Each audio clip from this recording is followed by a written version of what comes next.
Oh, divide again. Keep dividing, of course. Was recently reading in a London paper an account of a like philosophic pauper who was kicked out of a cheap boarding house because he could not pay his bill. But he had a roll of papers sticking out of his coat pocket, which, upon examination, proved to be his plan for paying off the national debt of England without the aid of a penny. People have got to do as Cromwell said. Not only trust in Providence, but keep the powder dry. Do your part of the work, or you cannot succeed. Muhammad, one night while encamping in the desert, overheard one of his fatigued followers remark, "I will loose my camel and trust it to God." "No, no, not so," said the Prophet. "Tie thy camel and trust it to God. Do all you can for yourselves, and then trust to Providence, or luck, or whatever you please to call it, for the rest. Depend upon your own personal exertions. The eye of the employer is often worth more than the hands of a dozen employees. In the nature of things, an agent cannot be so faithful to his employer as to himself. Many who are employers will call to mind instances where the best employees have overlooked important points which could not have escaped their own observation as a proprietor.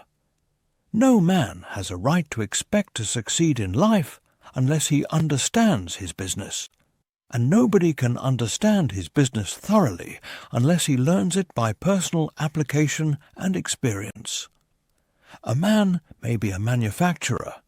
He has got to learn the many details of his business personally. He will learn something every day, and he will find he will make mistakes nearly every day. And these very mistakes are helps to him in the way of experiences if he but heeds them. He will be like the Yankee tin peddler who, having been cheated as to quality in the purchase of his merchandise, said, "All right. There's a little information to be gained every day.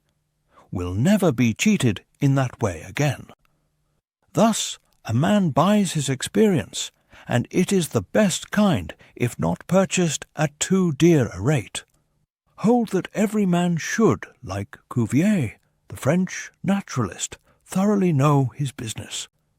So proficient was he in the study of natural history that you might bring to him the bone, or even a section of a bone of an animal which he had never seen described, and reasoning from analogy, he would be able to draw a picture of the object from which the bone had been taken. On one occasion his students attempted to deceive him.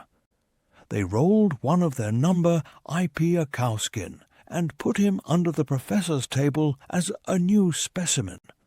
When the philosopher came into the room, some of the students asked him what animal it was. Suddenly the animal said, "I am the devil, and am going to eat you." It was but natural that Cuvier should desire to classify this creature, and examining it intently, he said, "Divided hoof, graminivorous. It cannot be done." He knew that an animal with a split hoof must live upon grass and grain, or other kind of vegetation, and would not be inclined to eat flesh, dead or alive. So he considered himself perfectly safe. The possession of a perfect knowledge of your business is an absolute necessity in order to ensure success. Among the maxims of the elder Rothschild was one all-apparent paradox: be cautious and bold. This seems to be a contradiction in terms, but it is not, and there is great wisdom in the maxim. It is, in fact, a condensed statement of what I have already said. It is to say, you must exercise your caution in laying your plans, but be bold in carrying them out.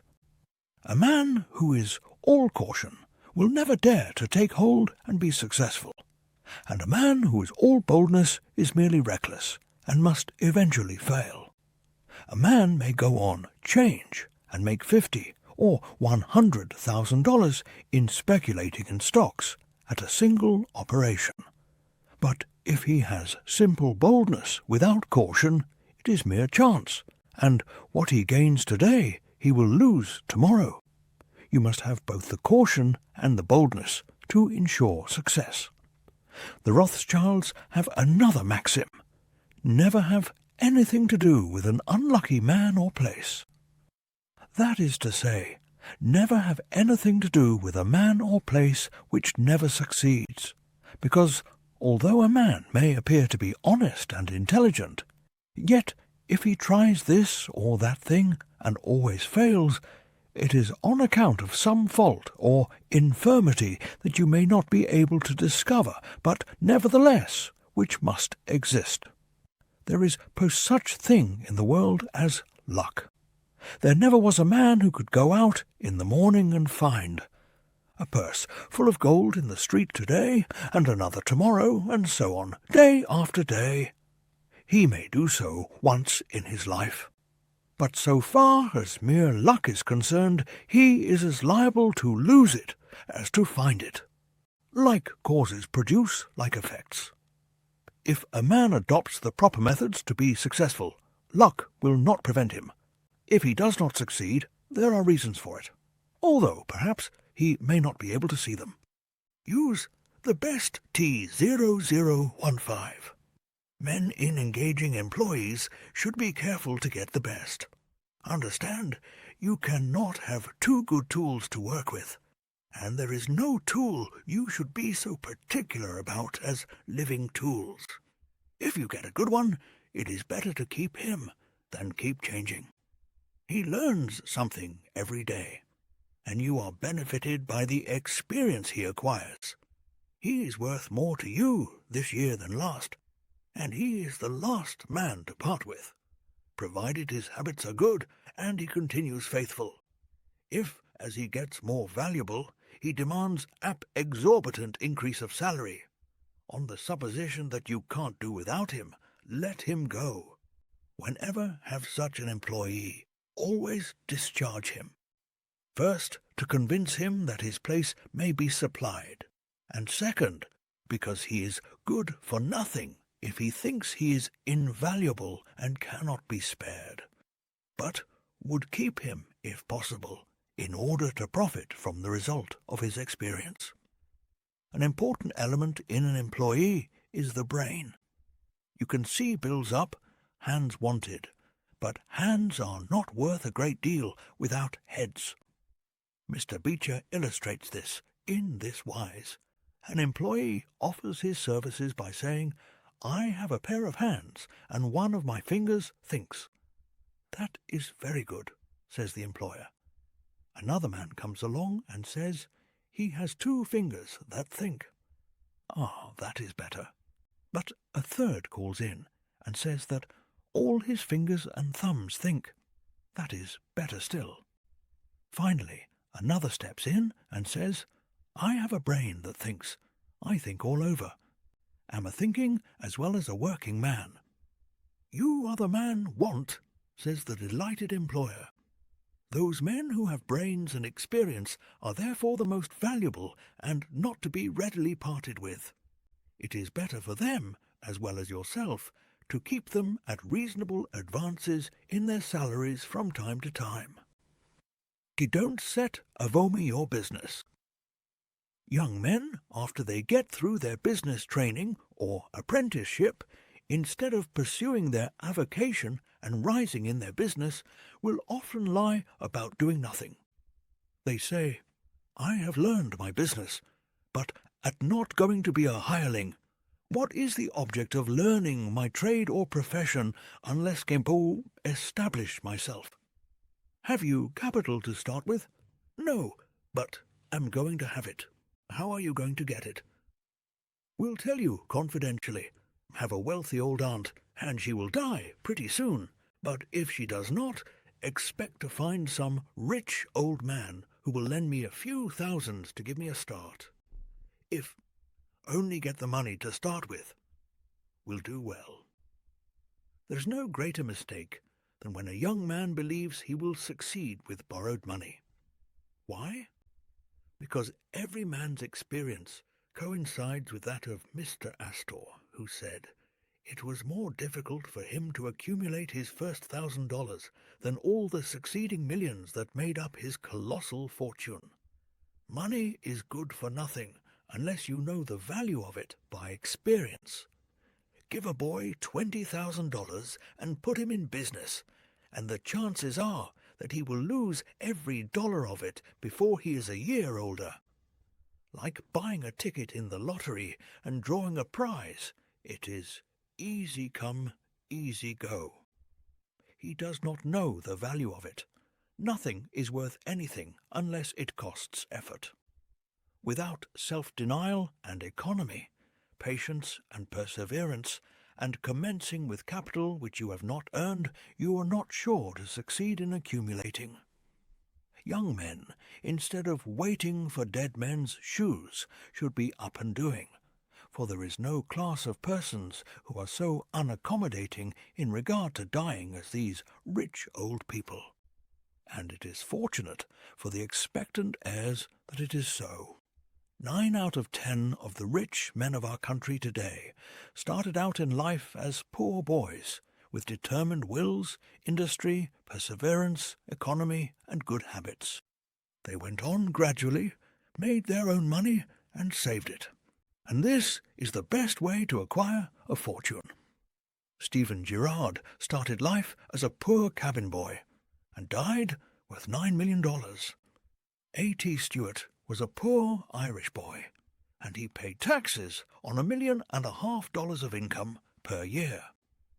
John Jacob Astor was a poor farmer boy, and died worth 20 millions. Cornelius Vanderbilt began life rowing a boat from Staten Island to New York. He presented our government with a steamship worth $1 million and died worth 50 million. There is no royal road to learning, says the proverb, and all may say it is equally true. There is no royal road to wealth. But think there is a royal road to both. The road to learning is a royal one, the road that enables the student to expand his intellect and add every day to his stock of knowledge, until, in the pleasant process of intellectual growth, he is able to solve the most profound problems, to count the stars, to analyze every atom of the globe, and to measure the firmament. This is a regal highway, and it is the only road worth travelling. So, in regard to wealth, go on in confidence, study the rules, and above all things, study human nature, for the proper study of mankind is man, and you will find that while expanding the intellect and the muscles, your enlarged experience will enable you every day to accumulate more and more principle, which will increase itself by interest and otherwise until you arrive at a state of independence. You will find, as a general thing, that the poor boys get rich and the rich boys get poor. For instance, a rich man at his decease leaves a large estate to his family. His eldest sons, who have helped him earn his fortune, know by experience the value of money, and they take their inheritance and add to it. The separate portions of the young children are placed at interest, and the little fellows are patted on the head and told 12 times a day, "You are rich. You will never have to work. You can always have whatever you wish, for you were born with a golden spoon in your mouth." The young heir soon finds out what that means. He has the finest dresses and playthings. He is crammed with sugar candies and almost killed with kindness. And he passes from school to school, petted and flattered. He becomes arrogant and self-conceited, abuses his teachers, and carries everything with a high hand. He knows nothing of the real value of money, having never earned any, but he knows all about the golden spoon business. At college he invites his poor fellow students to his room, where he wines and dines them. He's cajoled and caressed, and called a glorious good fellow, because he 1550 lavish of his money.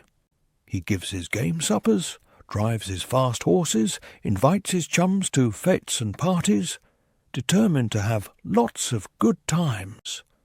He spends the night in frolics and debauchery, and leads off his companions with the familiar song, "We won't go home till morning." He gets them to join him in pulling down signs, taking gates from their hinges, and throwing them into backyards and horse ponds. If the police arrest them, he knocks them down, is taken to the lock-up, and joyfully foots the bills. "Ah, my boys," he cries, "what is the use of being rich if you can't enjoy yourself?" He might more truly say, if you can't make a fool of yourself, but he is fast, hates slow things, and doesn't see it. Young men loaded down with other people's money are almost sure to lose all they inherit, and they acquire all sorts of bad habits, which in the majority of cases get them in health, purse, and character. In this country, one generation follows another, and the poor of today are rich in the next generation or the third. Their experience leads them on, and they become rich, and they leave vast riches to their young children. These children, having been reared in luxury, are inexperienced and get poor. And after long experience, another generation comes on and gathers up riches again in turn. And thus history repeats itself. And happy is he who, by listening to the experience of others, avoids the rocks and shoals on which so many have been wrecked. In England, the business makes the man. If a man in that country is a mechanic or working man, he is not recognized as a gentleman. On the occasion of my first appearance before Queen Victoria, the Duke of Wellington asked me what sphere in life General Tom Thumb's parents were in. "His father is a carpenter," replied. "Oh, had heard he was a gentleman," was the response of his Grace. In this republican country, the man makes the business. No matter whether he is a blacksmith, a shoemaker, a farmer, banker, or lawyer, so long as his business is legitimate, he may be a gentleman. So any legitimate business is a double blessing. It helps the man engaged in it, and also helps others. The farmer supports his own family, but he also benefits the merchant or mechanic who needs the products of his farm. The tailor not only makes a living by his trade, but he also benefits the farmer, the clergyman, and others who cannot make their own clothing. But all these classes often may be gentlemen. The greater ambition should be to exceed all others engaged in the same occupation. The college student who was about, graduating, said to an old lawyer, "Have not yet decided which profession will follow. Is your profession full?" "The basement is much crowded, but there is plenty of room upstairs," was the witty and truthful reply. No profession, trade, or calling is overcrowded in the upper story. Wherever you find the most honest and intelligent merchant or banker, or the best lawyer, the best doctor, the best clergyman, the best shoemaker, carpenter, or anything else, that man is most sought for, and has always enough to do. As a nation, Americans are too superficial. They are striving to get rich quickly, and do not generally do their business as substantially and thoroughly as they should. But whoever excels all others in his own line, if his habits are good and his integrity undoubted, cannot fail to secure abundant patronage and the wealth that naturally follows. Let your motto then always be Excelsior, for by living up to it there is no such word as fail. Learn something useful.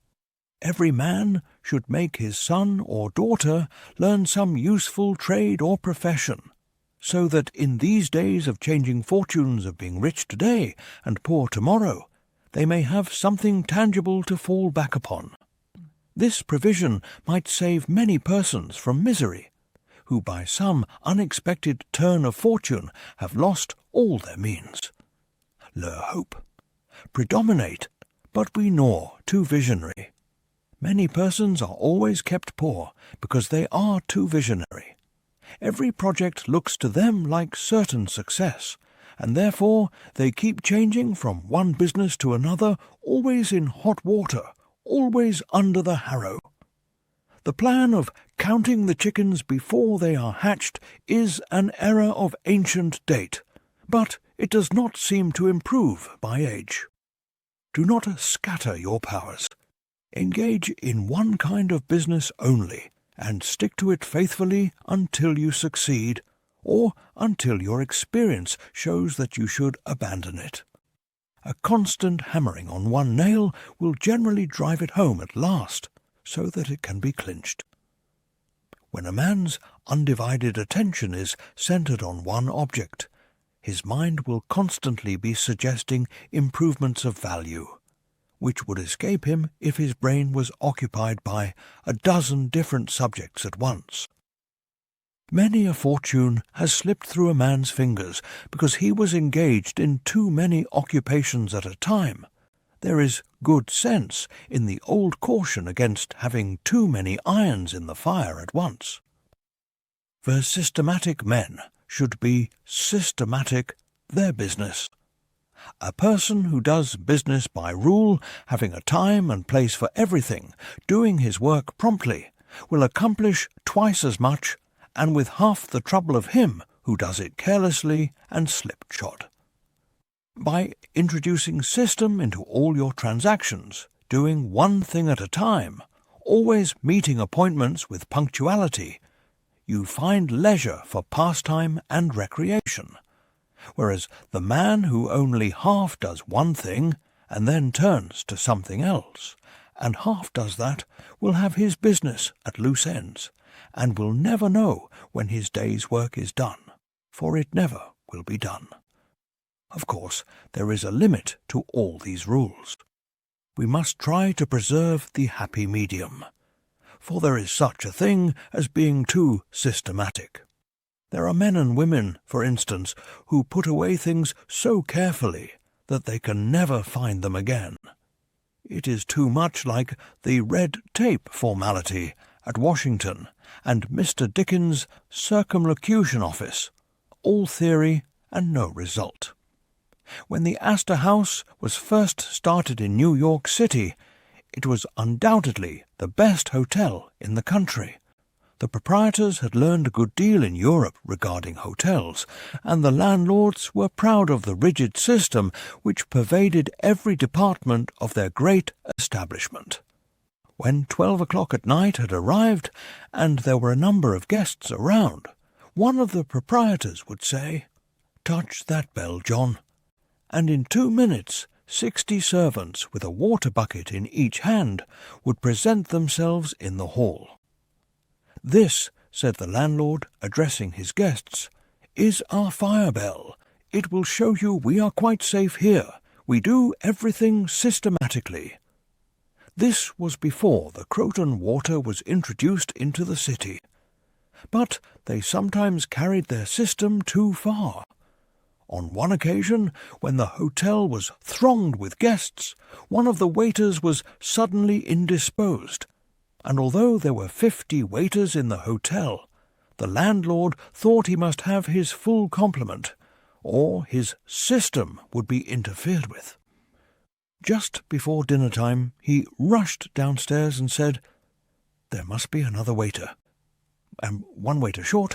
What ye do?" He happened to see Boots, the Irishman. "Pat," said he, "wash your hands and face. Take that white apron and come into the dining-room in 5 minutes." Presently Pat appeared as required, and the proprietor said, "Now, Pat, you must stand behind these 2 chairs and wait on the gentlemen who will occupy them. Did you ever act as a waiter?" "Know all about it, sure." but never did it. Like the Irish pilot, on one occasion when the captain, thinking he was considerably out of his course, asked, "Are you certain you understand what you are doing?" Pat replied, "Sure, and knows every rock in the channel." That moment, bang, thumped the vessel against a rock. "Ah, be jabers, and that is one of 'em," continued the pilot. But to return to the dining room. "Pat," said the landlord, "here we do everything systematically. You must first give the gentlemen each a plate of soup, and when they finish that, ask them what they will have next."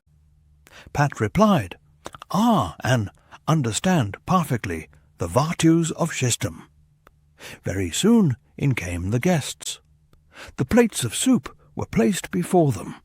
One of Pat's 2 gentlemen ate his soup. The other did not care for it. He said, "Waiter, take this plate away and bring me some fish." Pat looked at the untasted plate of soup, and remembering the instructions of the landlord in regard to system, replied, "Not till you have ate your soup." Of course, that was carrying system entirely too far. Read the newspapers. Always take a trustworthy newspaper, and thus keep thoroughly posted in regard to the transactions of the world. He who is without a newspaper is cut off from his species. In these days of telegraphs and steam, many important inventions and improvements in every branch of trade are being made, and he who don't consult the newspapers will soon find himself and his business left out in the cold. Beware all outside operations. We sometimes see men who have obtained fortunes suddenly become poor. In many cases this arises from intemperance, and often from gaming and other bad habits. Frequently it occurs because a man has been engaged in outside operations of some sort. When he gets rich in his legitimate business, he is told of a grand speculation where he can make a score of thousands. He is constantly flattered by his friends, who tell him that he is born lucky, that everything he touches turns into gold. Now, if he forgets that his economical habits, his rectitude of conduct, and a personal attention to a business which he understood, caused his success in life, he will listen to the siren voices. He says, "Will put in $20,000. Have been lucky, and my good luck will soon bring me back $60,000. A few days elapse, and it is discovered he must put in $10,000 more. Soon after he is told it is all right, but certain matters not foreseen require an advance of $20,000 more, which will bring him a rich harvest. But before the time comes around to realize, the bubble bursts. He loses all he is possessed of. And then he learns what he ought to have known at the first, that however successful a man may be in his own business, if he turns from that and engages ill a business which he don't understand, he is like Samson when shorn of his locks. His strength has departed, and he becomes like other men. If Ammon has plenty of money, he ought to invest something in everything that appears to promise success, and that will probably benefit mankind. But let the sums thus invested be moderate in amount, and never let a man foolishly jeopardize a fortune that he has earned up a legitimate way by investing it in things in which he has had no experience. Don't endorse without security. Hold that no man ought ever to endorse a note or become security. For any man, be it his father or brother, to a greater extent than he can afford to lose and care nothing about, without taking good security. Here is a man that is worth $20,000. He is doing a thriving manufacturing or mercantile trade. You are retired and living on your money. He comes to you and says, "You are aware that Olga am worth $20,000 and don't owe a dollar, if had $5,000 in cash, could purchase a particular lot of goods and double my money in a couple of months. Will you endorse my note for that amount? You reflect that he is worth $20,000, and you incur no risk by endorsing his note. You like to accommodate him, and you lend your name without taking the precaution of getting security. Shortly after, he shows you the note with your endorsement cancelled, and tells you, probably truly, that he made the profit that he expected by the operation. You reflect that you have done a good action, and the thought makes you feel happy. By and by, the same thing occurs again, and you do it again. You have already fixed the impression in your mind that it is perfectly safe to endorse his notes without security. But the trouble is, this man is getting money too easily. He has only to take your note to the bank, get it discounted, and take the cash. He gets money for the time being without effort, without inconvenience to himself. Now mark the result.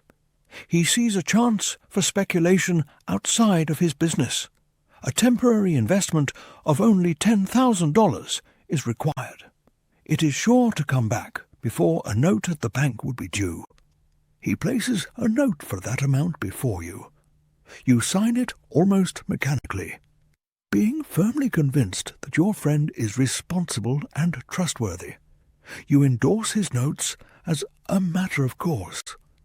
Unfortunately, the speculation does not come to a head quite so soon as was expected, and another $10,000 note must be discounted to take up the last one when due.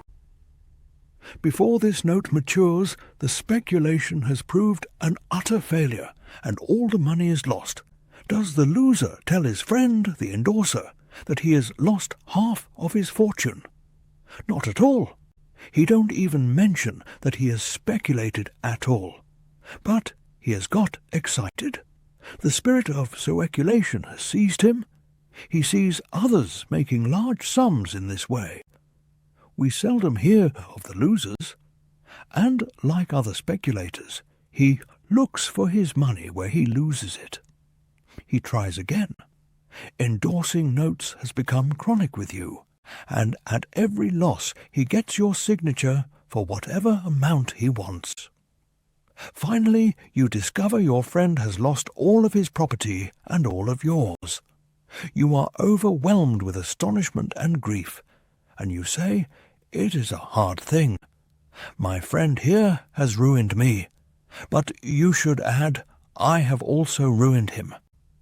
If you had said in the first place, "I will accommodate you, but never endorse without taking ample security," he could not have gone beyond the length of his tether, and he would never have been tempted away from his legitimate business.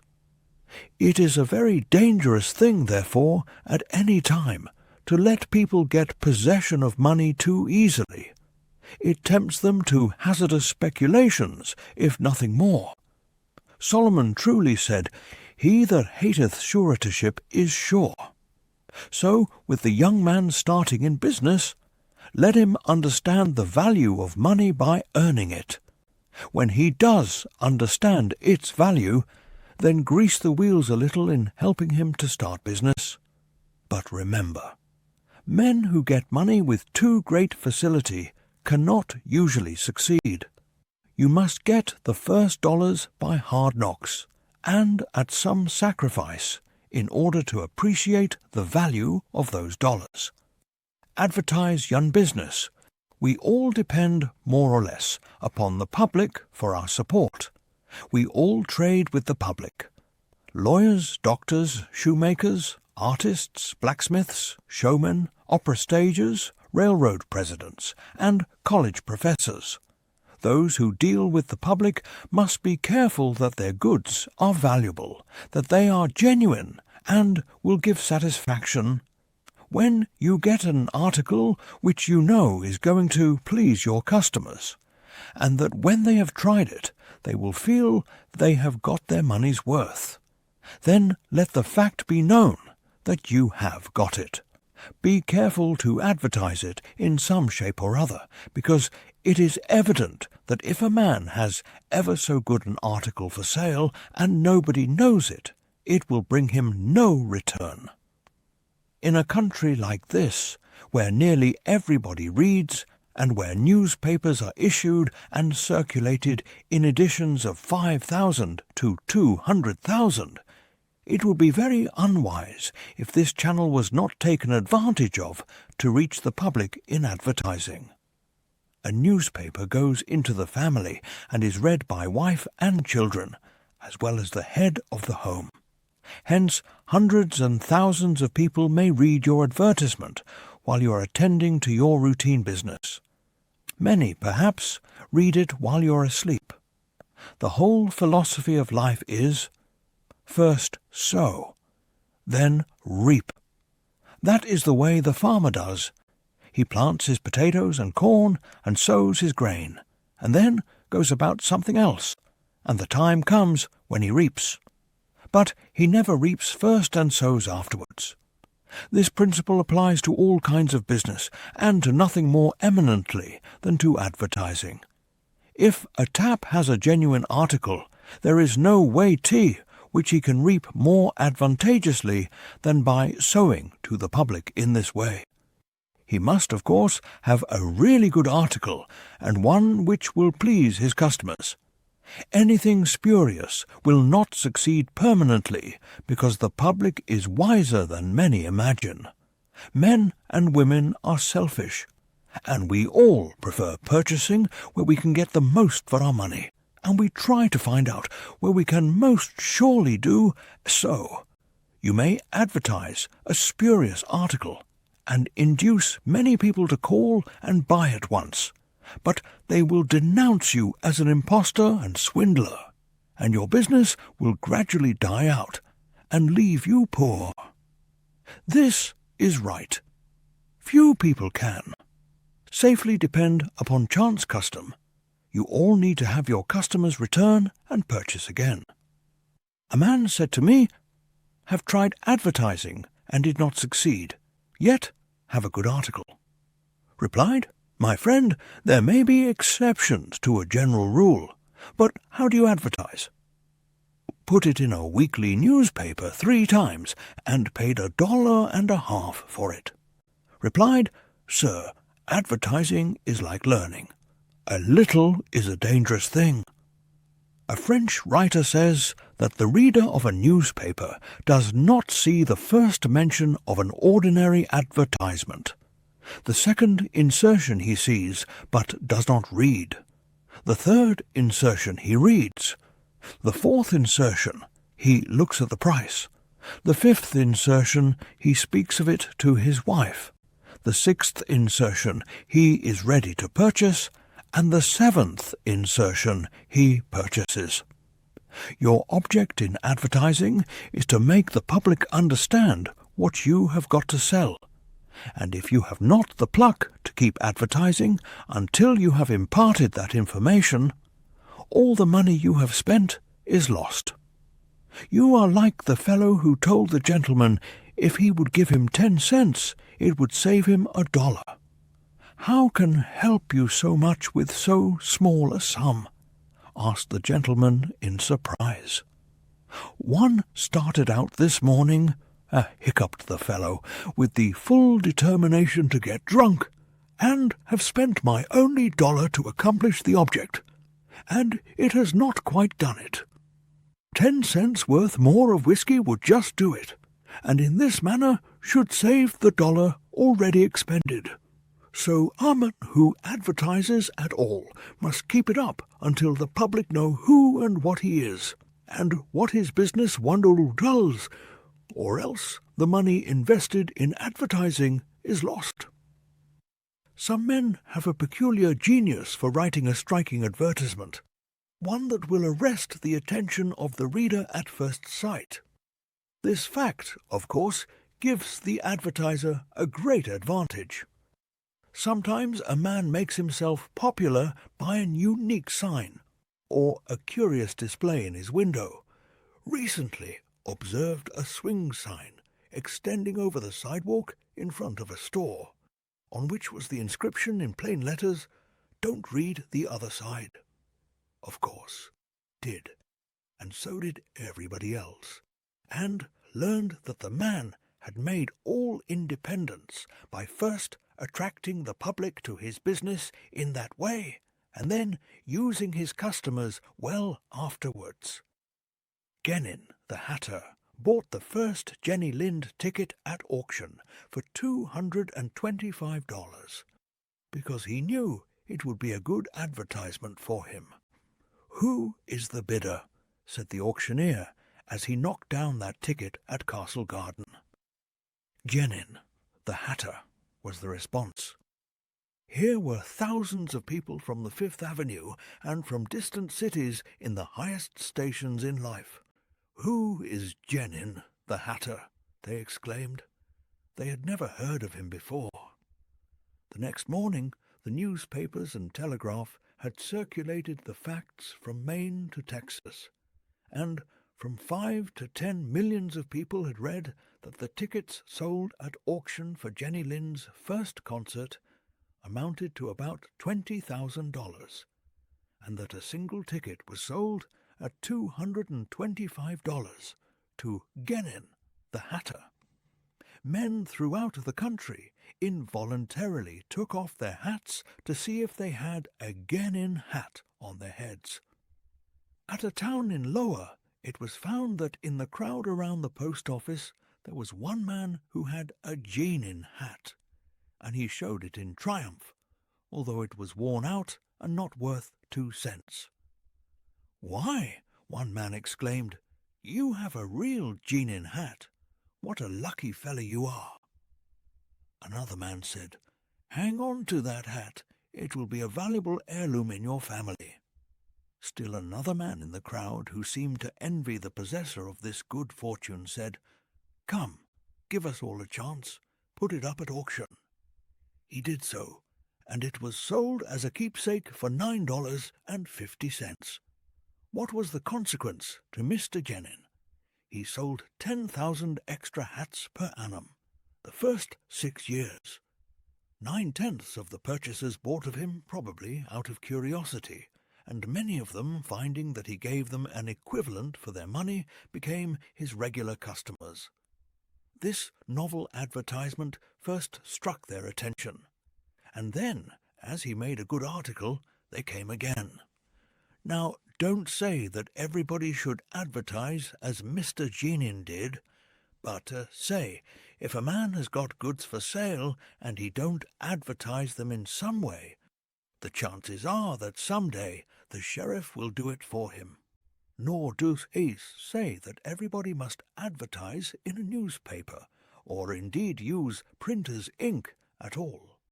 On the contrary, although that article is indispensable in the majority of cases, yet doctors and clergymen, and sometimes lawyers and some others, can more effectually reach the public in some other manner. But it is obvious they must be known in some way, else how could they be supported? Polite and kind too.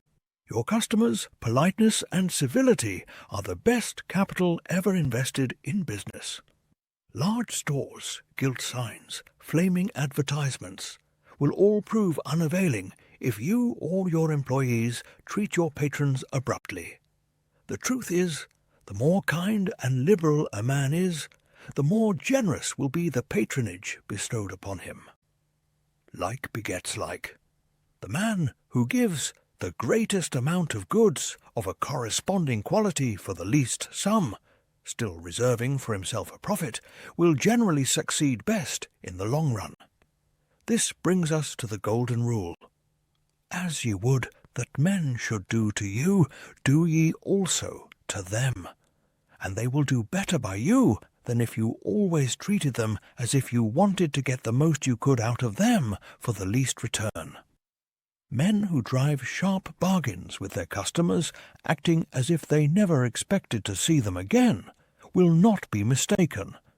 They will never see them again as customers. People don't like to pay and get kicked also. One of the ushers in my museum once told me he intended to whip a man who was in the lecture room as soon as he came out. "What for?" inquired.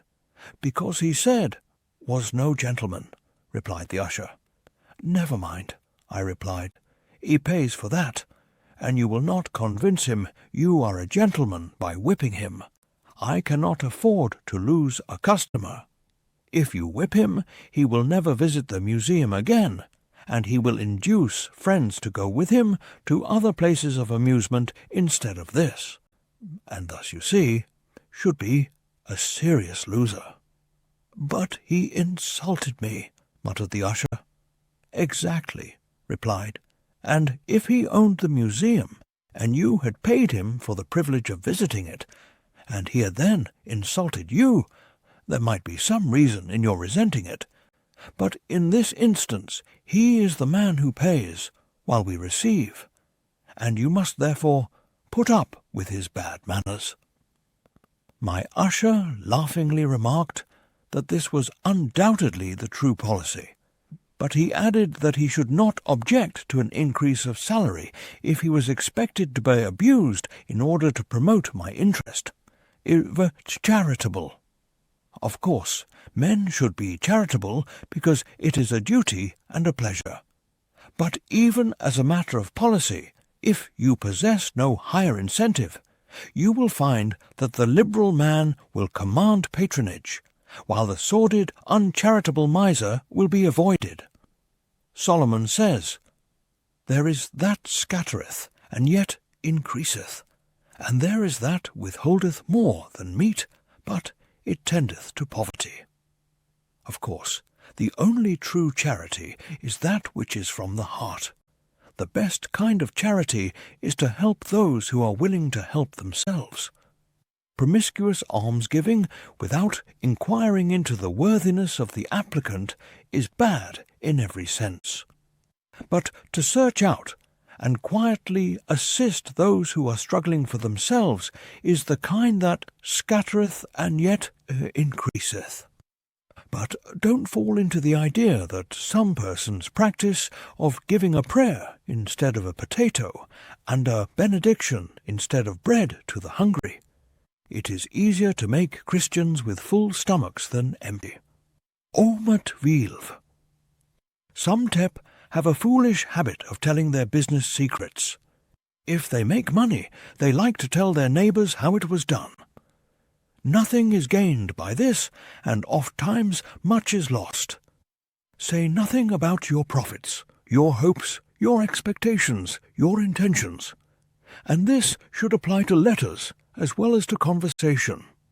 Goethe makes Mephistopheles say, "Never write a letter nor destroy one." Businessmen must write letters, but they should be careful what they put in them. If you are losing money, be specially cautious and not tell of it, or you will lose your reputation. Preserve your integrity. It is more precious than diamonds or rubies. The old miser said to his sons, "Get money. Get it honestly if you can, but get money." This advice was not only atrociously wicked, but it was the very essence of stupidity. It was as much as to say, if you find it difficult to obtain money honestly, you can easily get it dishonestly. Get it in that way. Poor fool, not to know that the most difficult thing in life is to make money dishonestly. Not to know that our prisons are full of men who are tempted to follow this advice. Not to understand that no man can be dishonest without soon being found out, and that when his lack of principle is discovered, nearly every avenue to success is closed against him forever. The public very properly shun all whose integrity is doubted. No matter how polite and pleasant and accommodating a man may be, none of us dare to deal with him if we suspect false weights and measures. Strict honesty not only lies at the foundation of all success in life, financially, but in every other respect. Uncompromising integrity of character is invaluable. It secures to its possessor a peace and joy which can't be attained without it, which no amount of money or houses and lands can purchase. A man who is known to be strictly honest may be ever so poor, but he has the purses of all the community at his disposal, for all know that if he promises to return what he borrows, he will never disappoint them. As a mere matter of selfishness, therefore, if Ammon had no higher motive for being honest, all will find that the maxim of Dr. Franklin can never fail to be true, that honesty is the best policy. To get rich is not always equivalent to being successful. There are many rich poor men, while there are many others, honest and devout men and women, who have never possessed so much money as some rich persons squander in a week, but who are nevertheless really richer and happier than any man can ever be while he is a transgressor of the higher laws of his being. The inordinate love of money, no doubt, may be and is the root of all evil, but money itself, when properly used, is not only a handy thing to have in the house, but affords the gratification of blessing our race by enabling its possessor to enlarge the scope of human happiness and human influence. The desire for wealth is nearly universal, and none can say it is not laudable, provided the possessor of it accepts its responsibilities and uses it as a friend to humanity. The history of money-getting, which is commerce, is a history of civilization, and wherever trade has flourished most, there too have art and science produced the noblest fruits. In fact, as a general thing, money-getters are the benefactors of our race. To them, in a great measure, are we indebted for our institutions of learning and of art, our academies, colleges, and churches. It is no argument against the desire for, or the possession of wealth, to say that there are sometimes misers who hoard money only for the sake of hoarding, and who have no higher aspiration than to grasp everything which comes within their reach. As we have sometimes hypocrites in religion and demagogues in politics, so there are occasionally misers among money-getters. These, however, are only exceptions to the general rule. But when, in this country, we find such a nuisance and stumbling block as a miser, we remember with gratitude that in America we have no laws of primogeniture, and that, in the due course of nature, the time will come when the hoarded dust will be scattered for the benefit of mankind. To all men and women, therefore, do conscientiously say, make money honestly, and not otherwise. For Shakespeare has truly said, he that wants money, means, and content, is without 3 good friends.